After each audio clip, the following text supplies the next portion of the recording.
Alright guys, so we're jumping right back into another league for Dark Matter and Gamble. We're in round 3 this time. We got the Glories going against Beasts. We are taking on the Ronso Fangs, and the Guado Glories are taking on the Sykes. So we're doing pretty well. If you guys remember the last game, we set our goalie to have techniques and everyone else to have none. We are going to modify that here. I'm mostly just looking to set up things that aren't going to give me a huge advantage. So I'm going to equip like anti stuff is probably the way we're gonna go. So do anti-wither, anti-nap, anti-venom, of course, kind of the default stuff. And then we will equip golden arm, and then what else? I don't know if there's anything else to equip. I'm trying to equip things that aren't going to give me an extreme advantage. I could equip elite defense. I don't know. I'll probably just leave it at 4. I know I'm definitely not doing the optimal like play here. Like I'm not doing the optimal like this is the best way to play the game kind of situation. But I'm trying to give my players some techniques without giving them an advantage or a huge advantage. I think elite defense is a little bit powerful considering my speed. Just because we'll find them sooner and we'll encounter them sooner, and we just don't want to can't gamble and anti-nap, very anti-synergistic. Same with good morning. It's not a big deal, we'll just equip it anyways. The golden arm. Is there anything for Nav here? Like this is actually really tough because there's not really anything he can use. It really doesn't matter actually. He's gonna get golden arm and that'll be it. Very low amount of benefit there, but he's also level 99, so I guess I'm not too worried about that.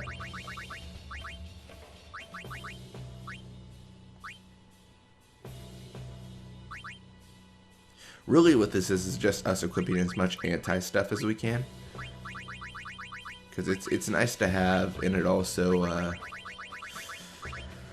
gives us a little bit more chance of resisting some of the effects from the opponent. I don't know. This powers up our team, but not by a lot, like at all. So I think this is fine, and we're just gonna jump right in with this this kind of setup. I might have uploaded this by now, but I am considering starting a new series. I know I've got quite a few series. Well, I guess I don't have a ton of series. I have the mainline Final Fantasy Let's Play, and then I have the Journey. So like those are the 2 series I have. But I'm thinking about starting a series where it's me playing Blitzball games, but it's no commentary. So it's gonna be edited saves I think edited saves, and then we'll be playing through just random games. So I think that'll be nice, because I know some people like Blitzball without the commentary, and we might start that up soon. I'm not entirely sure. I don't really have a hard date set. I think the biggest thing for me is I don't have a lack of things to do, so I'm not in a rush to start it. It's just an idea I have on like what we want to record and what we want to do. Like there's so many cool things that we can set up and record, but this could be another opportunity. But yeah, actually, this is actually a good question. So from the people who regularly watch this content, what would you guys prefer? Would you guys prefer videos with no commentary, like as a series? I'm not really sure, because I think I've talked about this previously, but a lot of my videos are focused on what I believe I want to watch, and when it comes to commentary or no commentary, I don't actually have a pretty big preference. So this would be something where I'm curious what people prefer to watch, because for me, I'd watch commentary or no commentary. But yeah. Now there's a lot of stuff to focus on. There's also the idea that I have some edited games I need to play as well. One series I actually considered doing, which would be really fun. You know, you have that tournament game for the against the Goers. we would do the default. We would play the default B-Side Aurochs against the Luca Goers. And then we'll probably add Waka because that's the way the tournament ends up. But we would do us at level 1, then them at level like 2, and then or level 1, then 2, then 3, then 4, then 5, and we would increase their level until we lose a game. And I think that'd be really interesting. I think that'd be a good time. Just because it adds like so much more challenge. Like it makes the Luca Goers game is already fairly difficult. So there has to be a point where I just lose, right? Like there has to be a point where it's just not possible for me to win. And I'm curious to see when that point would be. It'd be embarrassing if I play the first game and lose it. That'd be pretty funny though. It could be difficult though because I won't have Tidus at all. Well, I guess I could do it correct. I could do. So what I might do is I might do Tidus in the first half, then Waka just straight in the second half. Because it kind of makes sense. I don't know. In all honesty, the tournament game is easier because Tidus is just better than Waka early on. And that is purely based on the Jack Shot. Jack Shot is so strong that it's ridiculous. Like it's so difficult for the opposing teams to do anything, you know? So that could be a challenge. There are quite a few things I want to record. But yeah, right now we're obviously we're finishing up the Guado Glories series. We're having a tough time leveling up our goalie here, of course, but hopefully over time that gets easier. It's tough to say, mostly because I think with certain games we'll get more experience. So like with some of the games we get scored on a lot. With this game, not so much. Like in this particular game, I think we're just in a situation where the opposing team doesn't have enough good players to even get ahead. So we're just kind of dunking on them. But as we get further and further and we face different teams, we're probably going to have a more difficult time at it. But yeah. And I tried, I think I mentioned in the beginning of this even league, but I really did try to get high risk. It wasn't possible from what I did. I took 3 days of just resetting data. And it just, obviously off and on. I was watching like a Netflix series while I was doing it, but it was just impossible. I promise you guys, it was not happening.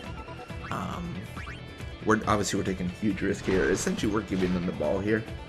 I just want to see what they do with it. I don't know if they'll do much with it. We'll see.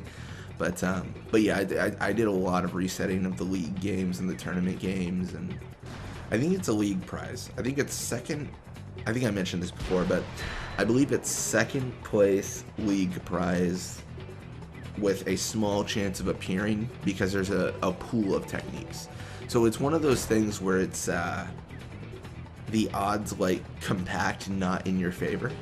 So you have a roll that determines whether or not the prize you're gonna get is a technique. Ooh, Noy Guado gets scored on. That's a shame. But you have a roll which determines if the prize you're gonna get is a technique, and then out of those techniques there's another roll that determines if it's high risk or not. So obviously that compounds not in your favor. It's not like Dark Matter where we roll and it's like, oh, Dark Matter's got like a 15% chance of appearing, and it's like super easy to get. It's one of those things where there's a chance to get a technique and then there's another chance for it to be high risk, and it's just such a small amount of chances. You could spend a long time just resetting hundreds of times to try to get high risk. And I don't know, I would say I'm someone with a lot of endurance when it comes to Blitzball content. Like, as you guys know, I've recorded a lot of videos.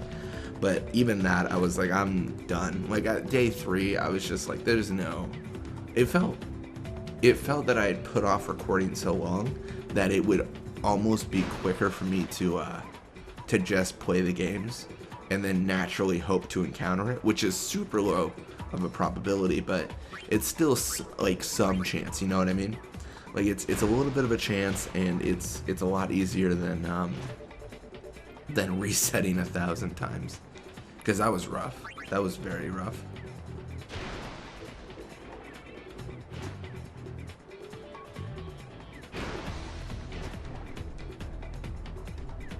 Yeah, it looks like Jasu with the ball. He is going to push against Gira, which obviously he's fine. Like Gira, Guado, most of the forwards, they don't have a lot of attack. That's not something that they really possess.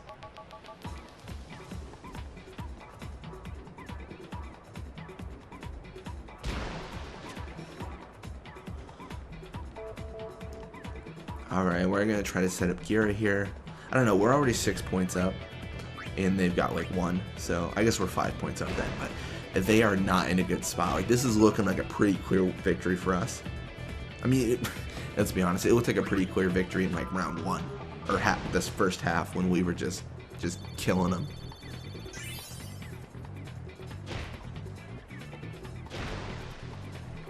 Volley shot. There it is. You love to see it. See, that's the advantage I was talking about. I don't know. I always love to see volley shot. It's a good time. That's actually another video idea. I need to record all these blitzball techniques and upload them, because some of them are cool and some of them you don't see very often, like Gamble and Good Morning. You don't really witness that a lot compared to everything else.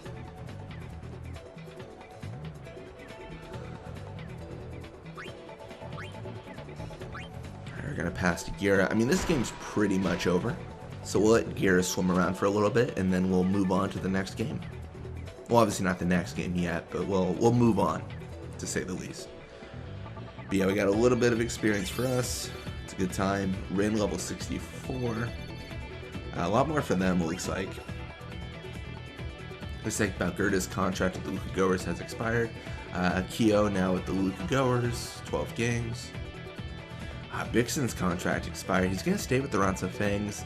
Abus also staying with the Ronso Fangs, so not really a lot of changes except for that one player, Keo. Looks like the Kill Beast take out the Luka Goers. We take out the Ronso Fangs, like, decisively. And then the Albed Sykes win against the Guado Glories. So yeah, pretty good league. But anyways, that is going to be it for today. Thank you guys so much for watching. I hope you enjoyed it. And when you come back, we're going to be playing more Blitzball. Till next time.